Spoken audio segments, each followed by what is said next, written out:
I want to begin with a confession. For a long time, the word feminism has made me uncomfortable. Not because I didn't believe in equality. I did. But because the word seemed charged. It seemed heavy. Some would think of inequality. Others would think about hating men. In the last few weeks, I've seen eyes roll and conversations end before they even began. I can't tell you how many times I've heard the following phrase. I believe in equality, but I am not a feminist. And not just by men. So today, I'm here to talk about feminism, why it exists, and why so many people are up in arms about it. I want to argue one simple point. Feminism is neither radical nor extreme, but it is deeply misunderstood. And it's misunderstood for a reason. A few decades ago, not centuries or ancient history, women still didn't have many rights. I remember my Spanish mother-in-law telling me that when she was younger, she could not open a bank account without her husband's written consent. She couldn't even take their children across the border on a trip to France without written permission from the police. See, when early feminists argued for change, they weren't trying to overthrow society. They were simply trying to be recognized as full citizens. But when society shifts power, there's usually discomfort.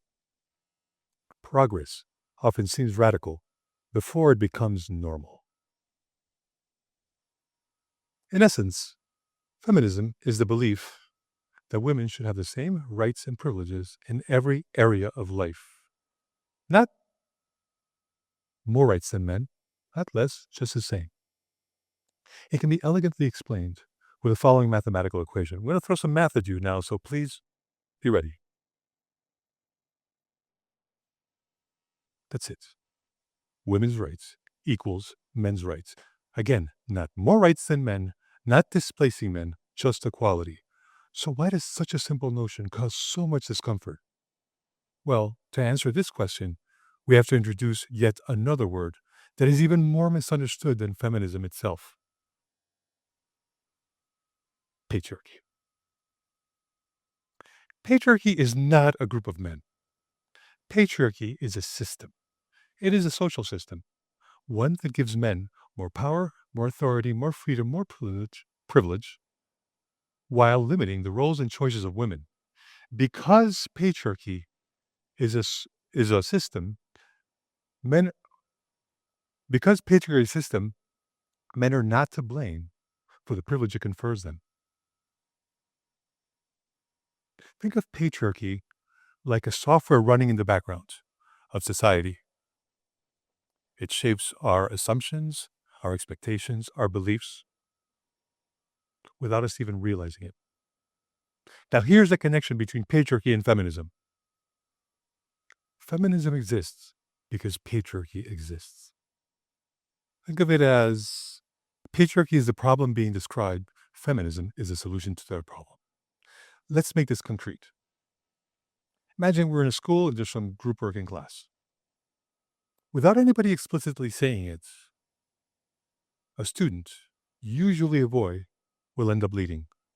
And without anybody explicitly deciding it, another student, usually a girl, will take notes, organize a group, and make sure everybody gets along. See, nobody said because you're a girl, you do this and that. And nobody said because you're a boy, you lead. It just happens. That's the patriarchy working in the shadows. Patterns we inherit, not rules we consciously choose.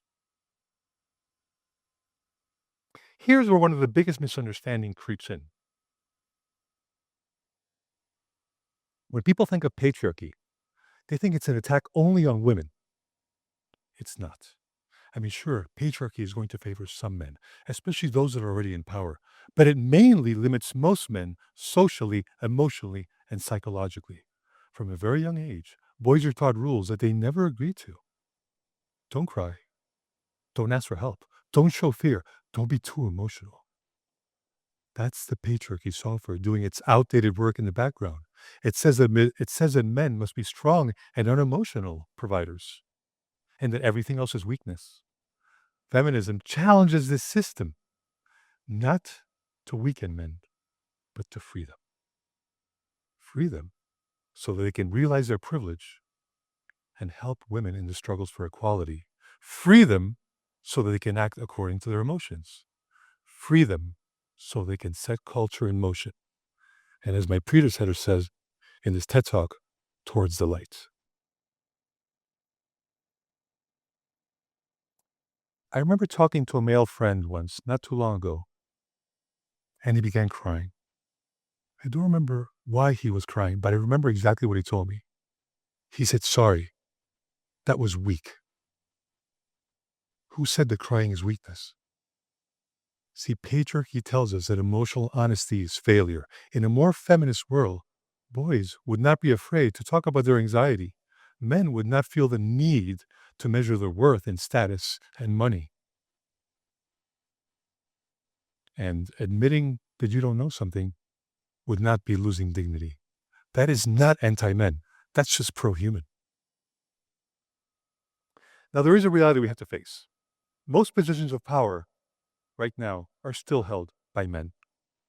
And this means that in order for feminism to succeed, we need them.